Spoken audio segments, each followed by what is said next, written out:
नमस्कार, मी नीलम लाईफस्टाईलमध्ये तुम्हा सर्वांचं अगदी मनापासून स्वागत करते.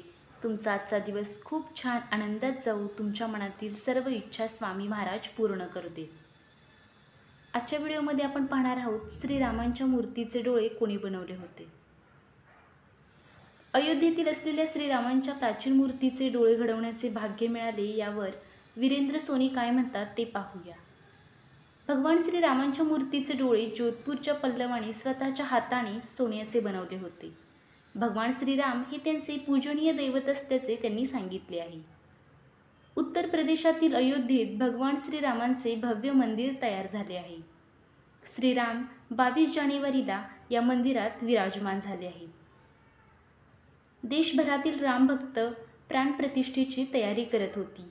मंडपात स्थापित केलेली श्रीरामांची मूर्ती भव्य मंदिराच्या गर्भगृहात प्रतिष्ठित केली. श्रीरामांच्या मूर्तीच्या डोळ्याबाबत एक महत्त्वाची बातमी आहे. प्रभू श्रीरामांच्या प्राचीन मूर्तीचे सोन्याचे डोळे जोधपूरच्या येथे कोरले गेले आणि बिकानेरमध्ये मीना लावलेल्या रंगांनी सजवले गेले. यावर बिकानेरचे रहिवासी वीरेंद्र सोनी म्हणाले, भाग्यवान कोणाला म्हणावे? तर या प्रश्नाचे उत्तर मला काही दिवसांपूर्वीच मिळाले. मला 16 जून 2017 ही तारीख आठवते, जेव्हा मी पहिल्यांदा अयोध्येला गेलो होतो. त्यावेळी भगवान श्रीराम मंडपात विराजमान होते. नंतर मी 2-3 महिन्यातून एकदा अयोध्येला जाऊन श्रीरामांच्या चरणी डोके टेकवायला जात राहतो. श्रीरामांच्या आशीर्वादाने माझे मित्र, नातेवाईक आणि शहरातील लोक सुखरूप आहे. या 7 वर्षात माझ्यात झालेल्या बदलाची जाणीव आहे. भक्तांचे दुःख हे फक्त देवालाच माहिती असतं. ते म्हणतात, मी खूप भाग्यवान आहे, कारण मला प्रभू श्रीरामांचे डोळे बनवण्याचे काम मिळाले. 11 एप्रिलला सोन्याचे डोळे तयार झाले. वीरेंद्र सोनी पुढे म्हणतात, कलेचा अभ्यास करताना मी अनेक मंदिरांतील मूर्तीचे डोळे बनवले. अयोध्येचा शिरामल्लाचे डोळे बनवण्याची तीव्र इच्छा होती. तेव्हा मी तिथं गेलो. मला अचूक मापन हवे असल्याचे मी अयोध्येत सांगितले. अयोध्येत काही दिवसांपूर्वीच ही बाब मी पुजाऱ्यांना सांगितली होती. माझ्या गळ्यात नमुन्याच्या रूपात असलेले शक्तिनेत्र परिधान केलेले होते. मी ते पुजारी संतोष तिवारी यांना दाखवले. कदाचित त्यांना ही सकलाकृती पहिल्या नजरेतच आवडली असावी आणि लगेच त्यांनी माझा मोबाईल नंबर घेतला.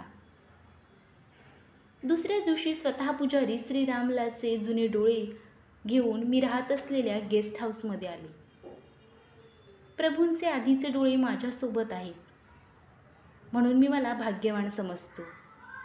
पण ते म्हणाले, खऱ्या अर्थाने जेव्हा माझ्या हाताने बनवलेल्या सोन्याच्या डोळ्यातून जगाकडे पाहणारे प्रभू श्रीराम संपूर्ण भारतावर आपला आशीर्वाद देतील, त्याचवेळी मी स्वतःला खूप भाग्यवान समजेन. 11 एप्रिलला सोन्याचे डोळे तयार झाले होते.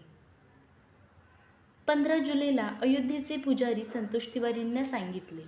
भगवान रामलल्लाच्या सूचनेनुसार 17 जुलै रोजी प्रभू श्रीराम यांचे मी बनवलेले डोळे लावले गेले. डोळे रंगवून तयार करण्यासाठी सुमारे 5 दिवस लागले होते. हा वारसा त्यांना त्यांच्या काकांकडून मिळाला, कारण जुन्या मूर्तीचे डोळे काकांनी बनवले होते. वयाच्या 12व्या वर्षी जडवण्याचे काम सुरू केले. प्रभू श्रीरामांचे डोळे बनवण्याचे काम मिळाल्यावर त्यांना खूप आनंद झाला होता आणि त्यांनी 3 दिवसातच ते काम पूर्ण केले होते. अयोध्येतील मंडपात रामलला शृंगाराच्या वेळी सोन्याचे डोळे लावले जातात आणि त्या डोळ्यांपैकी एक डोळे जे जोधपूर आणि बिकानेर येथील सोनी परिवाराने बनवले आहेत.